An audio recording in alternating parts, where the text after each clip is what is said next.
used to believe that love, when given freely and fully, would one day return to you.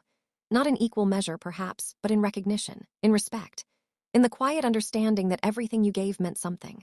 I was wrong. There was a time when my son would reach for my hand just across the street. A small hand, always warm, always trusting. He would look up at me as if I held the answers to everything, the world, the future, even his fears. Back then, I wasn't useless. Back then, I was everything. I worked 2 jobs to keep food on the table. I remember the ache in my bones after long nights, the silence of empty rooms when I came home too late to see him awake. I missed birthdays, school plays, even simple dinners, not because I didn't care, but because I cared too much. Every sacrifice I made, I told myself it was temporary. One day, it would all be worth it. And for a while, it felt like it was. I paid for his education when I could barely afford my own expenses. I remember selling my old watch, one of the few things I owned that had sentimental value, just to cover his tuition one semester. He never knew. I never told him. Love, I thought, wasn't meant to be tallied like numbers on a page. He graduated. He got a good job. He smiled more, worried less. And I remember standing in the back of the room during his graduation ceremony, clapping harder than anyone else, tears in my eyes. That moment, I thought it meant something permanent. I thought it meant I had done my part right. But life has a quiet way of shifting beneath your feet without warning. When he got married, I welcomed her with open arms. I truly did. I told myself, this is your family now, be kind, be supportive. I tried to treat her like a daughter, not just an addition. I listened when she spoke. I helped when she needed it. I stayed out of the way when she didn't. At first, everything seemed fine. Polite smiles, formal conversations. A careful balance that I thought would eventually grow into something warmer. It didn't. The first change was subtle. So subtle, I almost convinced myself I was imagining it. She would interrupt me mid-sentence, not rudely, not obviously, but just enough to make my words feel unnecessary, like background noise. Like something to be tolerated, not valued. Then came the decisions made without me. Small things at first, rearranging furniture, changing routines, shifting the rhythm of the house I had once called mine. It's just more practical this way, she would say, practical. I learned that word meant not considering me. I told myself not to take it personally. Times change. People adapt. Maybe I was the one holding on too tightly to what used to be, but then came the tone. There's a difference between speaking to someone and speaking at them. I began to notice it in her voice, a certain sharpness, a quiet impatience, like I was slowing things down simply by existing. Could you not leave your things here? Did you forget again? It's really not that hard. Each sentence on its own sounded harmless, but together they built something heavier, something suffocating, and my son, he noticed. I know he did, but noticing and acting are 2 very different things. At first, he would give me small looks, apologetic, uncertain, like he wanted to say something but didn't know how. I held on to those looks. They were proof that he still saw me. That somewhere beneath everything, I still mattered. But even those began to fade. Silence is a strange thing. It doesn't just fill a room, it reshapes it. It decides what is acceptable, what is tolerated, what becomes normal. And slowly, silence became his choice. I started to feel like a guest in my own life. Careful about where I sat, what I said, how long I stayed in a room before excusing myself. Belonging turned into permission, and permission can be taken away. There was one evening, I remember it clearly because it was the first time I truly felt invisible. They were discussing finances, future plans, investments. Words like assets and inheritance floated casually through the air, as if they were talking about numbers, not lives. I sat there, listening. Not once did they ask for my opinion. Not once did they acknowledge that everything they were discussing had roots in me. I wanted to speak. I wanted to say, that house, I worked for it. That savings, I built it. That future you're planning, I made it possible. The words stayed in my throat, because something inside me already knew they wouldn't hear me. That night, I lay awake, staring at the ceiling, asking myself a question I had never asked before. When did I become unnecessary? The answer didn't come all at once. It came in fragments. Missed calls that were never returned, decisions made without me, conversations that stopped when I entered the room. And then the tone shifted again from impatience to something sharper, contempt. It started with a laugh, not a kind one, not the kind you share. The kind you endure. I had suggested something simple, something practical, even, and she laughed. That's not how things work anymore. As if time had moved forward and I hadn't, as if I was something outdated. Something to be tolerated but not taken seriously. I looked at my son then. I waited. He said nothing. That silence, it said everything. From that moment on, something inside me began to crack, not loudly. Not all at once, but slowly, like glass under pressure. And then came the day everything broke. It wasn't dramatic. No shouting. No raised voices, just a simple moment. A careless one. I had forgotten to move something, a small thing, something insignificant. She noticed. Of course she did. She sighed, loud enough for me to hear, sharp enough to cut. "I don't understand," she said, not even looking at me. "What you actually do all day."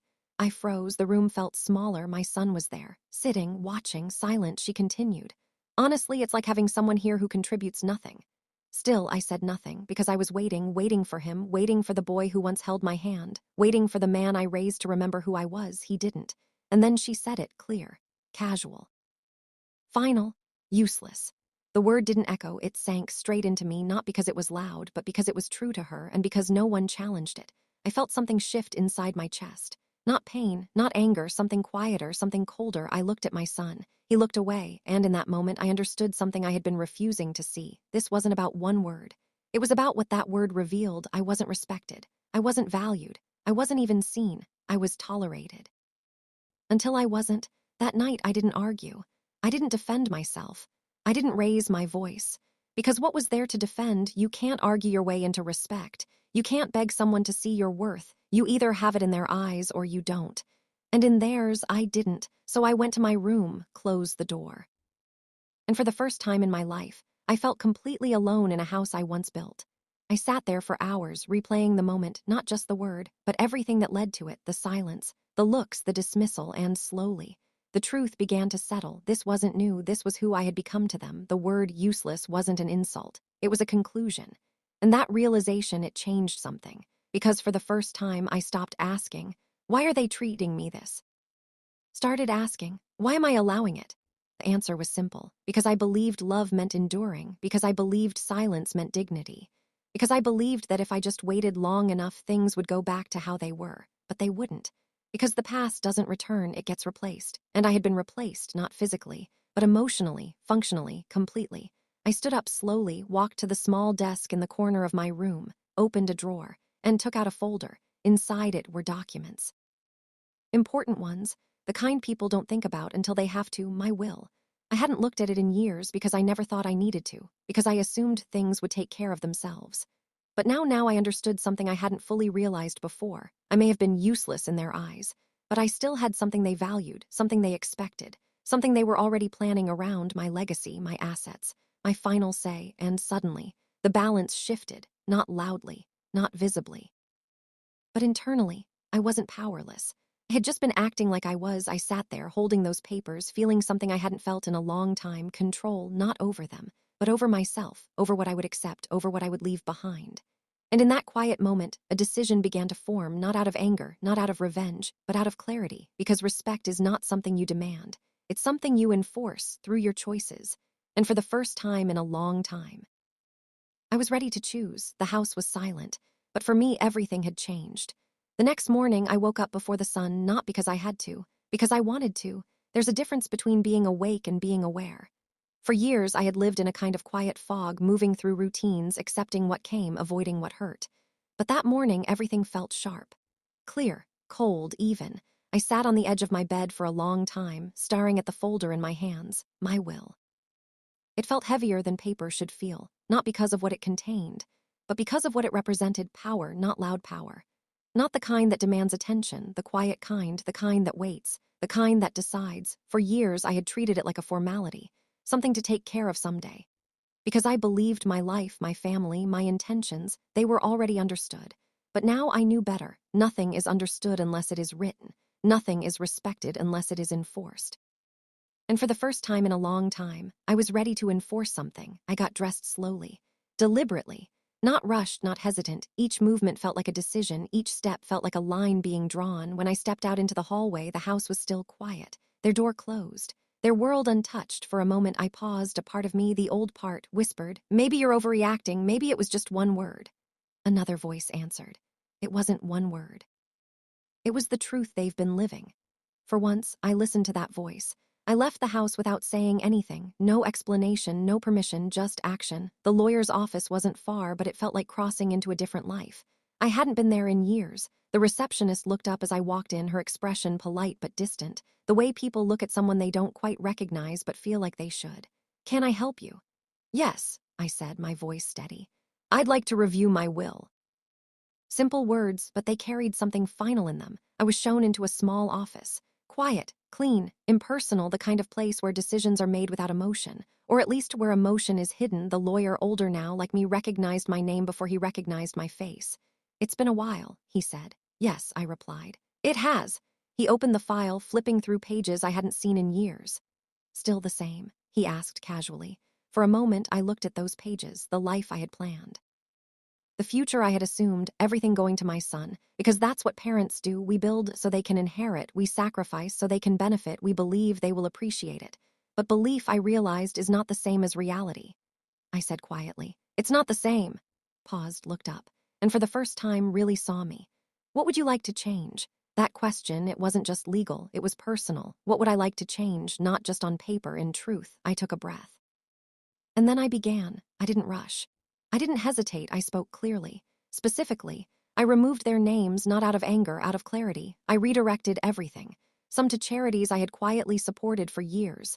Places that helped people who, unlike my own family, understood the value of kindness. Some to distant relatives, people who had shown me respect without expecting anything in return. And some I kept simple for myself. Because for the first time, I understood something important. My life was not a resource to be consumed. It was something I had the right to protect. The lawyer listened without interruption, occasionally nodding, occasionally asking for clarification, but mostly just letting me decide. When it was done, he leaned back slightly. "Are you sure about this?" A fair question, one that deserved an honest answer. I said, no hesitation, no doubt, because for the first time. I wasn't deciding based on who I hoped they would be. I was deciding based on who they had shown me they were. He nodded. And with a few signatures, it was done, just like that. Years of assumption erased, a future rewritten quietly, permanently. As I walked out of that office, I didn't feel triumphant. I didn't feel angry. I felt steady, like something inside me had finally aligned, like I had stopped waiting and started acting. The world outside looked the same, cars passing, people walking, life moving. But for me, everything had shifted, because I had taken something back, not from them, from myself. When I returned home, nothing had changed. At least, not visibly. They were in the kitchen, talking, laughing, planning, as if nothing in the world had shifted. And in a way, it hadn't, not yet. That's the thing about real power. It doesn't announce itself, it waits. I walked in quietly. No one asked where I had been. No one seemed to notice I had left. And for the first time, that didn't hurt. Because I no longer needed to be noticed. I already knew my value. The days that followed were strange, not because anything changed, but because I had. They continued as they always had, the same tone. The same dismissal, the same quiet assumption that I was background. But now I saw it differently. Before, their behavior felt like something happening to me. Now, it felt like something revealing them. There's a difference.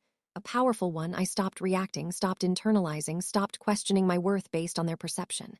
And in that silence, something interesting happened. I became calm, not passive, not defeated, just calm. And calm is dangerous, because calm people don't argue, they don't beg.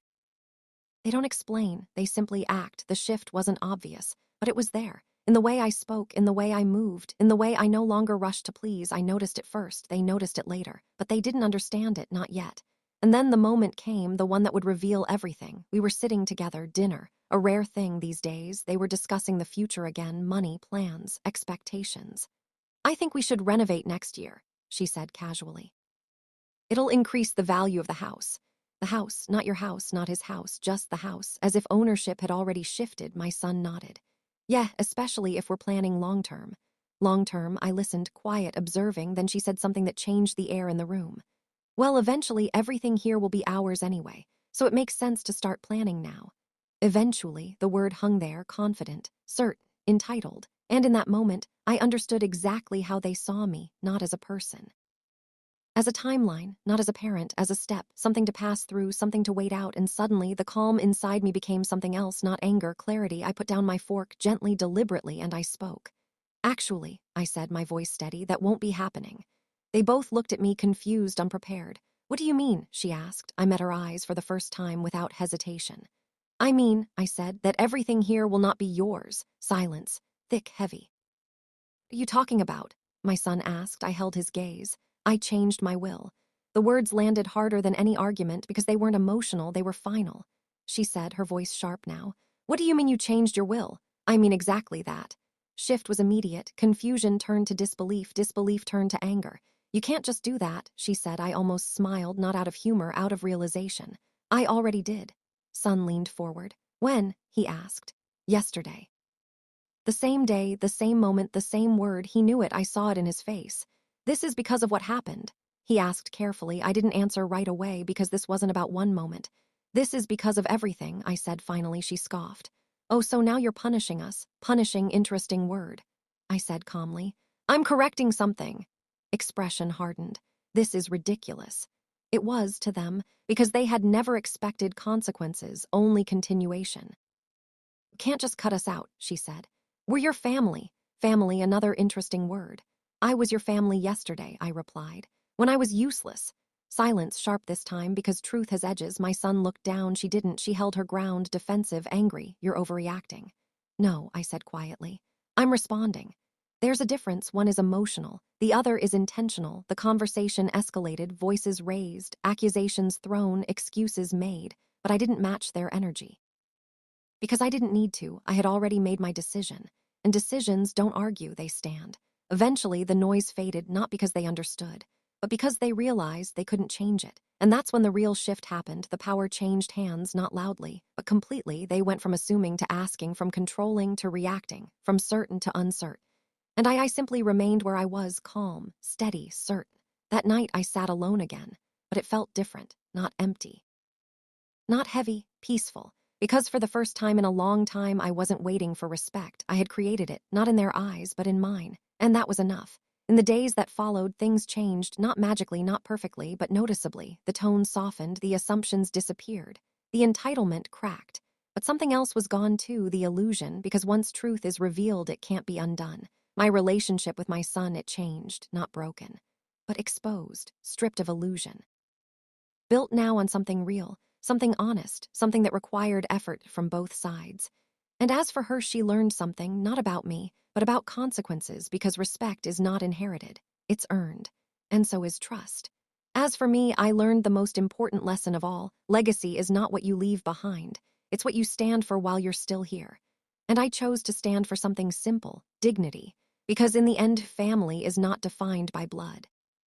It's defined by how they treat you when they think you have nothing left to give.